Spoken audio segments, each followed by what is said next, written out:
بسم اللہ الرحمن الرحیم۔ السلام علیکم۔ سردار عبدالمطلب کے دور میں ابرہہ حبشی نے بیت اللہ کو ڈھانے کا منصوبہ بنایا۔ یہ واقعہ بڑا معروف ہے۔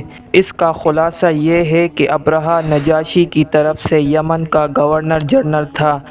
اس نے دیکھا کہ اہل عرب بیت اللہ کا حج کرتے ہیں۔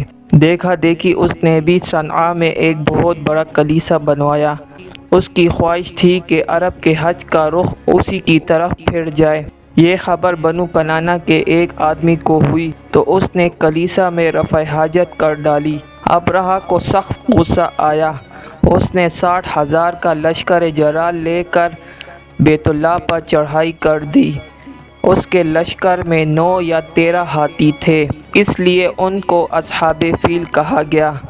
جب یہ لشکر لے کر طائف کے قریب پہنچا تو بنو ثقیف نے راستہ بتانے کے لیے ابو رغال نامی ایک آدمی اس کے ساتھ کر دیا۔ جب مکہ 3 میل دور رہ گیا تو ابو رغال راستے میں ہی مر گیا۔ ابرہہ نے اپنے مقدمۃ الجیش کے فوجیوں کو آگے بڑھایا۔ انہوں نے اہل تہامہ اور قریش کے بہت سے مویشی لوٹ لیے۔ ان میں سردار عبدالمطلب کے بھی 200 اونٹ شامل تھے۔ بیت اللہ کو ڈھانے کی خبر جب اہل مکہ کو ہوئی تو انہوں نے کہا، ہم میں ابرہہ سے لڑنے کی طاقت نہیں۔ یہ اللہ کا گھر ہے، وہ چاہے تو اپنے گھر کو بچا لے۔ ادھر ابرہہ نے اپنا ایلچی بھجوایا کہ میری اہل مکہ سے کوئی لڑائی نہیں، میں تو صرف بیت اللہ کو ڈھانے آیا ہوں۔ ایلچی کے کہنے پر سردار عبدالمطلب کی ابرہہ سے ملاقات ہوئی۔ وہ اس قدر وجیہ اور شاندار شخص تھے کہ انہیں دیکھ کر ابرہہ بہت متاثر ہوا۔ وہ اپنے تخت سے اتر کر ان کے ساتھ بیٹھ گیا۔ اس نے کہا، آپ اونٹوں کا مطالبہ کر رہے ہیں، مگر یہ گھر جو آپ کا اور آپ کے دین کا مرجع ہے، اس کی کوئی بات نہیں کر رہے۔ انہوں نے کہا، میں اونٹوں کا مالک ہوں اور انہی کے بارے میں تم سے کہہ رہا ہوں۔ رہا یہ گھر تو اس کا مالک ایک رب ہے، وہ اس کی خود حفاظت کرے گا۔ ابرہہ نے کہا، وہ اس کو مجھ سے بچا نہ سکے گا۔ عبدالمطلب نے جواب دیا، آپ جانیں اور وہ جانے۔ عبدالمطلب نے یہ بھی کہا، یہ اللہ کا گھر ہے، آج تک اس نے کسی کو اس پر مسلط نہیں ہونے دیا۔ ابرہہ نے ان کے اونٹ واپس کر دیے۔ اہل مکہ اپنے بال بچوں کو لے کر پہاڑوں پر چڑھ گئے۔ عبدالمطلب نے چند سرداروں کو ساتھ لیا اور حرم میں اللہ سے بیت اللہ کی حفاظت کی دعائیں مانگی۔ اللہ تعالیٰ نے لشکر کے مکہ میں داخل ہونے سے پہلے ہی پرندوں کے جھنڈ ارسال کر دیے، جو اپنی چونچوں اور پنجوں میں سنگ ریزے لیے ہوئے تھے۔ انہوں نے لشکر پر سنگ ریزوں کی بارش کر دی، جس سے سارا لشکر ہلاک ہو گیا۔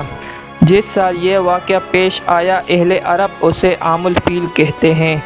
اسی سال اللہ کے رسول اللہ صلی اللہ علیہ وآلہ وسلم کی ولادت مبارکہ ہوئی۔ اصحاب الفیل کا واقعہ محرم میں پیش آیا، جبکہ اس کے 50 دن کے بعد ربیع الاول کی 12ویں تاریخ کو اللہ کے رسول اللہ صلی اللہ علیہ وآلہ وسلم کی ولادت بسعادت ہوئی۔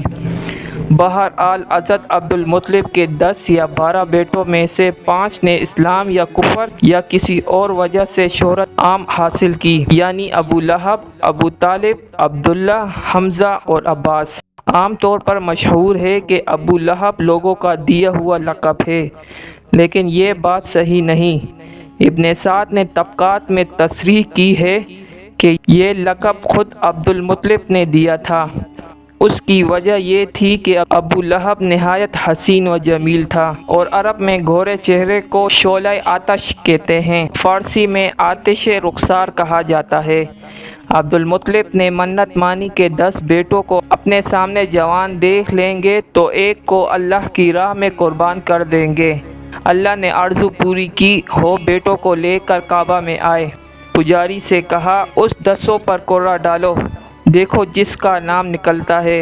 اتفاق سے حضرت عبداللہ کا نام نکلا۔ یہ انہیں لے کر قربان گاہ چلے گئے۔ حضرت عبداللہ کی بہنیں ساتھ تھیں، وہ رونے لگی۔ انہوں نے کہا، اس کے بدلے 10 اونٹ قربان کیجیے، انہیں چھوڑ دیجیے۔ حضرت عبد المطلب نے پجاری سے کہا، عبداللہ پر اور 10 اونٹوں پر قرعہ ڈالو۔ اتفاق سے پھر حضرت عبداللہ ہی کے نام پر قرعہ نکلا۔ حضرت عبد المطلب نے پجاری سے کہا، آپ 10 کے بجائے 20 اونٹ کر دیجیے۔ یہاں تک کہ بڑھاتے بڑھاتے 100 تک نوبت پہنچی تو اونٹوں پر قرعہ نکل آیا۔ سردار عبد المطلب نے 100 اونٹ قربان کیے اور حضرت عبداللہ بچ گئے۔ اس واقعے سے پہلے عرب میں انسانی دیت خون بہا کے لیے 10 اونٹ مقرر تھے، لیکن اس واقعے کے بعد دیت کی مقدار عام طور پر 100 اونٹ ہو گئی۔ گویا حضرت عبد المطلب کے خلوص اور سردار عبداللہ کی اطاعت پدر کا یہ نتیجہ نکلا کہ سارے علاقے میں انسان کی قدر و قیمت غیر معمولی طور پر بڑھ گئی۔ صاف ظاہر ہے کہ دیت کی مقدار میں 10 گنا اضافہ سے واردات قتل میں بہت نمایاں کمی ہو گئی ہوگی۔